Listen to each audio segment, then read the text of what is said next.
It's Valdez back. We've should be on your radar there. We've fetched up hard ground north of Goose Island, Fly Reef, and evidently leaking some oil.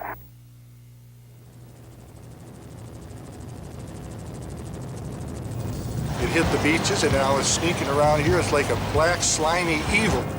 There's a lot of places there that look clean, and you go up and kick a couple inches of sand off with your foot, and then you start finding this moose patties.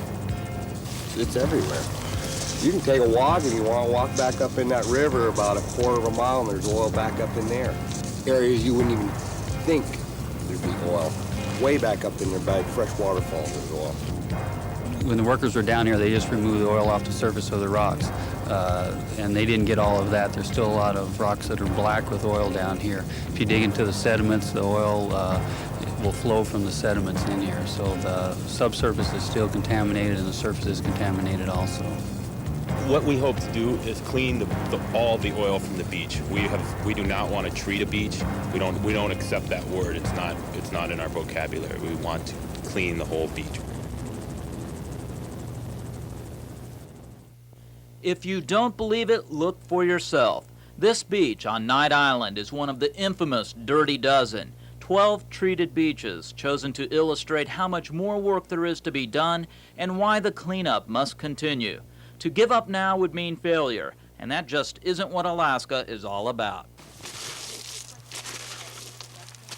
I think most people believe that Exxon should do more work in terms of cleaning up the beaches. There is a point at which we have to leave this beach and every other beach in Prince William Sound because of the winter. But we ought not to foreclose the possibility that we can do a whole lot to improve this situation next year. Here are the facts.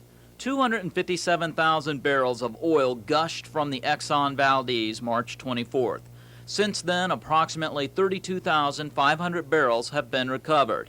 It's estimated 30% of the total spilled, some 77,000 barrels of oil, has evaporated, meaning that there's as much as 147,000 barrels of oil unaccounted for from the Exxon Valdez.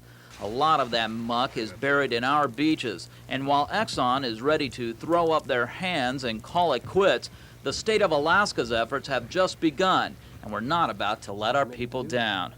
We're not just going to complain about the fact that Exxon left this spill early. We're going to do everything we can in a very active way to produce the results that we think need to be produced over the winter.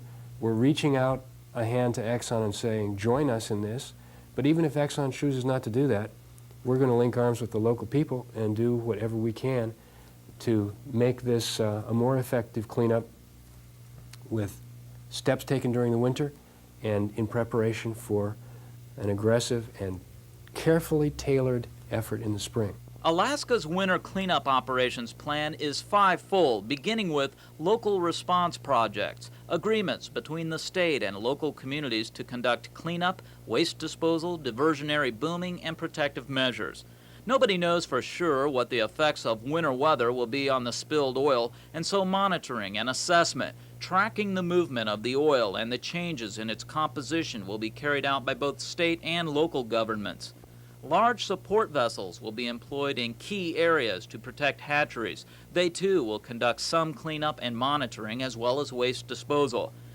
Technology review and testing with an emphasis on practical and mechanical cleanup means will play an integral role in Alaska's winter operations. The technology review will focus on specific problems such as subsurface oil recovery so that by next spring Alaska has new weaponry in its cleanup arsenal.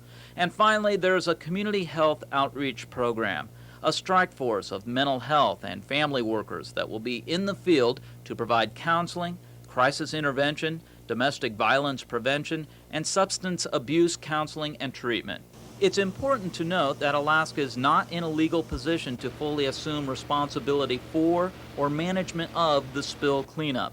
The winter program is designed to supplement the cleanup effort already put forth and to lay the foundation necessary for resuming the cleanup next spring. Take a look at these beaches shot just 4 days before the Exxon withdrawal. And bear in mind, these are treated beaches, members of the Dirty Dozen. Anybody would be hard-pressed to defend their environmental stability. The majority of the beaches that are out here that have been cleaned still have a lot of oil in them, and there's no question they're still dirty. Some of them will look clean when they're originally cleaned, and within a matter of a few weeks they'll look dirty again. I think there are a few examples, but very few, where you can go in and say, hey, this probably is going to be clean enough to allow normal organisms to repopulate it. But there aren't very many beach segments out there that are in that condition. Avoiding further environmental damage during the cleanup is a legitimate concern.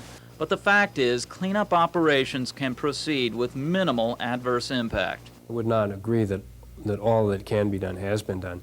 There are many techniques that haven't been tried yet and that need to be evaluated.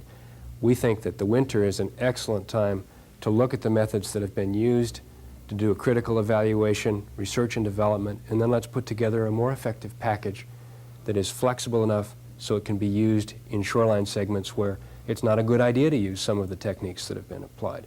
Exxon has put forth a good faith cleanup effort and made an enormous commitment in personnel, equipment, money, and other corporate resources. The Cooper administration is committed to working in cooperation with Exxon. Governor Cooper has met with Exxon Chairman Lawrence Rawl and discussed further cleanup activities. Meanwhile, the struggle for survival continues in Prince William Sound. A hermit crab is unable to scale an oily rock just 72 hours prior to the Exxon pullout. We share in its frustration, and with or without Exxon, Alaska is moving forward in its cleanup effort.